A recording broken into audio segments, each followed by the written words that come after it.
Peristiwa sejarah bercerita tentang suatu hikayat atau alkisah. Seringkali, sejarah menghubungkan korelasi rumit yang saling berkaitan antara satu peristiwa dengan peristiwa lainnya. Terhubungnya dua atau lebih peristiwa sejarah ini dapat dimaknai dengan cara pandang yang berbeda-beda. Apakah itu positif maupun negatif, semua tergantung dari manusianya itu sendiri.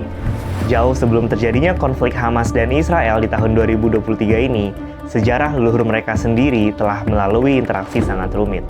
Interaksi yang dimaksud yaitu pertemuan penduduk setempat Palestina yang kala itu banyak bermukim di wilayah Timur Tengah dan kelompok masyarakat pendatang Yahudi yang mulai masif bermigrasi ke tanah Palestina sejak tahun 1917. Semakin rumit ceritanya, semakin seru untuk dibahas nih. Yuk upgrade pengetahuan kamu di @now @knowledge.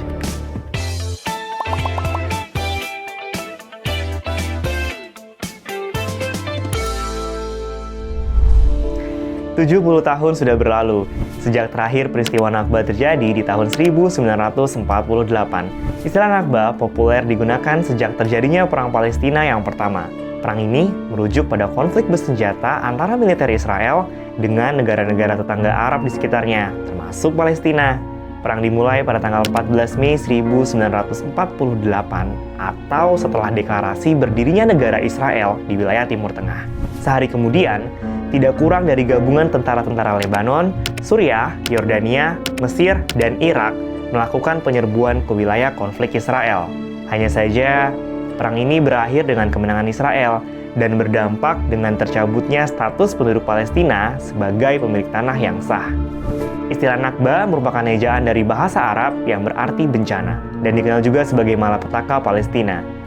Nakba was the beginning of the tragic story of the expulsion of the Palestinian population from their homeland. Millions of Palestinians who previously occupied land in the Middle East have now had to change their status to become a group of international refugees. They exodus and seek asylum in other countries. Many of them are scattered throughout Jordan, where there are approximately 3 million Palestinian refugees.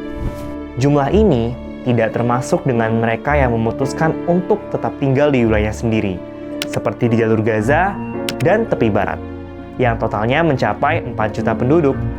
Meskipun berada di tanah airnya sendiri, status mereka tetap diperlakukan sebagai pengungsi loh. Artinya, wilayah mereka terisolasi dan juga terpisah satu sama lain, sebab pemerintah Israel masih memegang kendali penuh atas tanah pendudukan di Palestina. Sebagian dari mereka berstatus sebagai warga negara Israel dengan total mencapai 2 juta penduduk. Selain itu, banyak juga dari mereka yang terdaftar di negara lain, baik sebagai pengungsi ataupun penduduk setempat. Misalnya di wilayah Qatar, Suriah, Lebanon, Arab Saudi, dan yang terjauh sampai ke wilayah Amerika Serikat dan Chile di Amerika Selatan.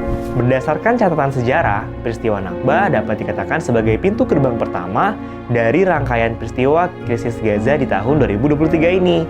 Nah, peristiwa Nakba sendiri merupakan kelanjutan dari aneksasi atau pembagian kekuasaan negara-negara Eropa ke wilayah Timur Tengah pasca kemenangan blok sekutu atas Kesultanan Turki Ottoman dari blok poros di Perang Dunia I. Migrasi orang Yahudi ke Palestina yang dimulai sejak abad ke-19 hingga puncaknya di abad 20 dapat diklasifikasikan ke dalam dua faktor utama. Faktor yang bersifat internal atau didorong oleh kelompok Zionis sendiri sejak abad 19. Sementara faktor lainnya bersifat eksternal atau sejak dideklarasikannya Perjanjian Balfour oleh pemerintah Inggris di tahun 1917. Nah, migrasi di periode kedua ini menandai gelombang masif eksodus warga Yahudi dari seluruh dunia untuk kembali ke tanah yang dijanjikan dan kelak akan menjadi Israel saat ini. Dalam faktor yang internal, atau pada dekade akhir abad ke-19, gerakan Zionisme atau Gerakan Nasionalis Yahudi Internasional mulai tampak sebagai tanggapan atas gerakan antisemit atau sentimen anti-Yahudi di Eropa. Melalui organisasi Hibat Zion, kelompok Yahudi banyak tersebar di seluruh dunia. Mereka menghendaki atas berdirinya suatu negara yang diperintah dan dipimpin oleh bangsa Yahudi sendiri. Nah, pada saat yang bersamaan, pelarian orang Yahudi dari Eropa akibat dari adanya gerakan antisemit ini banyak yang bermigrasi ke Palestina sejak tahun 1882. 15 tahun setelahnya, atau pada tanggal 29 sampai 31 Agustus 1897, Theodor Herzl, salah satu tokoh utama gerakan Zionisme, memimpin Kongres Zionis yang pertama. Mereka bersepakat untuk mendirikan negara Yahudi di Palestina yang saat itu masih dikuasai oleh Turki Utsmani. Pendanaan kuat dari bankir-bankir Yahudi di Eropa sangat membantu gerakan Zionis tersebut. Melalui dana sumbangan ini, imigran Yahudi mulai banyak yang berdatangan ke Palestina dan membeli tanah-tanah penduduk setempat yang sebenarnya sudah sejak berabad-abad lamanya tinggal di wilayah tersebut. Pada tahun yang sama, Komisi Arab dibentuk di Yerusalem sebagai respon atas masifnya pencaplokan tanah penduduk di Palestina. Beberapa konflik dan pengusiran warga Yahudi pun mulai terjadi, sebab mereka curiga akan rencana pendirian negara Israel ini kelak. Sementara itu, dalam faktor yang eksternal, merujuk pada Jonathan Sneer dalam The Balfour Declaration, The Origins of the Arab-Israeli Conflict pada tahun 2010, menyatakan bahwa secara historis, konflik antara Israel dan Palestina bermula sejak jatuhnya Kesultanan Ottoman di Timur Tengah pada tahun 1916. Kekalahan ini didorong oleh nasionalisme bangsa Arab, yang juga ingin lepas dari pendudukan Sultan Ottoman. Atas dasar itu, pemberontakan besar Arab dimulai sejak bulan Juni 1916 sampai bulan Oktober 1918. Situasi ini dimanfaatkan oleh pemerintah Inggris dan Prancis dengan membantu perjuangan milisi-milisi Arab, khususnya dalam memerdekakan provinsi Levantine, atau yang kini berada di wilayah Irak Utara, Israel, Lebanon, Suriah, Palestina, dan Jordania. Di saat yang bersamaan, gagasan Zionis untuk membentuk negara merdeka bagi orang Yahudi sudah disepakati dalam Kongres Zionis pertama di tahun 1918 dan disetujui oleh Arthur Balfour. Ia adalah Menteri Luar Negeri Inggris yang menjabat pada tahun 1917. Balfour berpikir, dibandingkan bila kawasan Palestina dikuasai oleh Prancis dan Amerika Serikat, maka akan lebih baik untuk menjadikan Israel sebagai calon negara sekutu atau boneka Inggris di wilayah Palestina. Menanggapi polemik ini, Kongres Yerusalem pada tahun 1916 dibentuk atas usulan dari Asosiasi Muslim Kristen Arab. Pada intinya, mereka menyatakan keberatan atas deklarasi Balfour yang dianggap telah menyisihkan eksistensi komunitas Arab di tanah Palestina.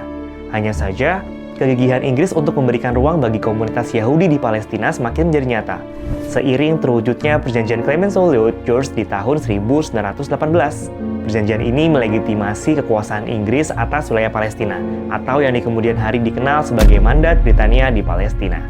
Perjanjian ini juga menyempurnakan kesepakatan Sykes-Picot di tahun 1916, atau perjanjian rahasia antara pemerintah Britania Raya dengan pemerintah Prancis dan Rusia dalam konteks bagian kekuasaan di wilayah Timur Tengah pasca jatuhnya Kesultanan Ottoman di Perang Dunia I. Pemaknaan istilah National Home yang tercantum dalam deklarasi Balfour menurut salah seorang sejarawan yang bernama James Galvin masih bersifat ambigu. Dalam karyanya yang berjudul The Israel-Palestine Conflict 100 Years of War di tahun 2002, ia menyampaikan bahwa istilah ini tidak kuat untuk menjadi dasar dari pembentukan suatu negara berdasarkan hukum internasional. Terlebih, pemerintah Mandat Britania atas Palestina kala itu sama sekali tidak melibatkan pihak Palestina dalam proses perencanaan deklarasi tersebut. Dampaknya, deklarasi ini menjadi polemik rumit antara bangsa Arab dan Yahudi. Terlebih, pada bulan Maret tahun 1920, kelompok Arab mulai menyerang pemukim Yahudi di desa Tehai dan Yerusalem.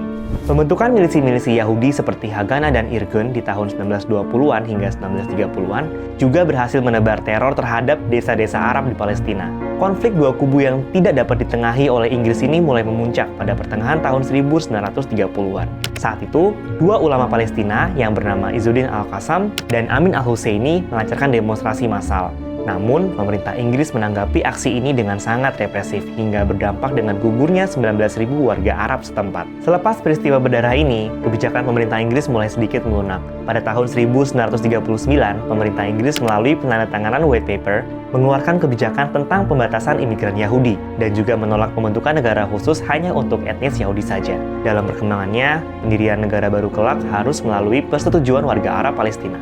Peresmian White Paper juga mencantumkan poin tentang pengaturan pemukim Yahudi di Palestina. Artinya, kelompok Yahudi dibatasi untuk membeli tanah di kawasan Arab, kecuali di beberapa kawasan. Peraturan lainnya juga untuk membatasi jumlah imigran Yahudi eksodus ke Palestina. Dalam perkembangannya, terjadi peristiwa genosida yang dilakukan oleh Nazi Jerman di Eropa terhadap warga Yahudi selama konflik Perang Dunia Kedua. Hal ini semakin memicu migrasi besar-besaran orang Yahudi ke Palestina setelah banyak dari mereka yang tertahan dan terlantar di kamp-kamp pengungsi. Presiden Amerika Serikat saat itu, Harry Truman, meminta Inggris untuk membiarkan eksodus orang Yahudi ke Palestina. Di sisi yang bersamaan, White Paper juga mengalami penentangan dari kelompok Zionis. Mereka memberontak kepada Inggris dan berhasil membunuh politisi Inggris yang bernama Lord Moy. Kerumitan situasi politik di Palestina ini sejalan dengan pemberontakan yang dilakukan oleh kelompok Arab dan Yahudi dan tekanan dari Presiden Harry Truman kepada pemerintah Inggris. Menanggapi hal ini, pemerintah Inggris memutuskan untuk mengakhiri mandatnya di Palestina.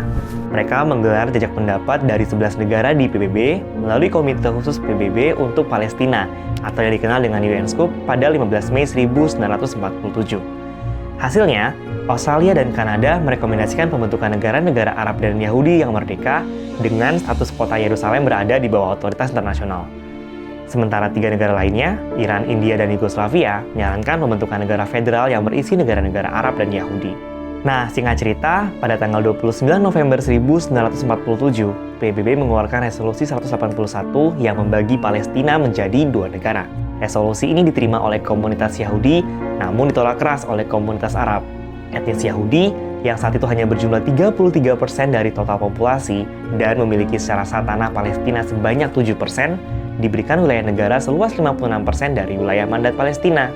Di sisi lain, warga Arab yang total populasinya mencapai 67% dan memiliki 80% tanah secara sah di Palestina hanya mendapat bagian sejumlah 43% saja.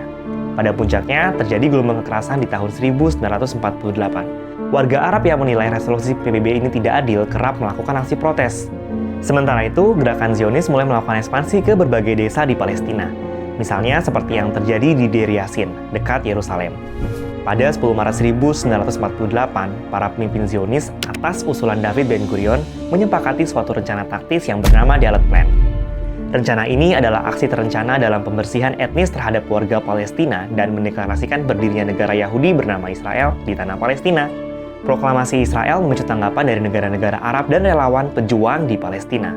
Namun, pasukan Israel yang jumlah totalnya sudah mencapai 50.000 personel dengan modal senjata paling canggih saat itu yang dibeli dari Uni Soviet dengan mudah, berhasil mengalahkan pasukan Arab yang jumlahnya lebih sedikit serta bersenjata minimal.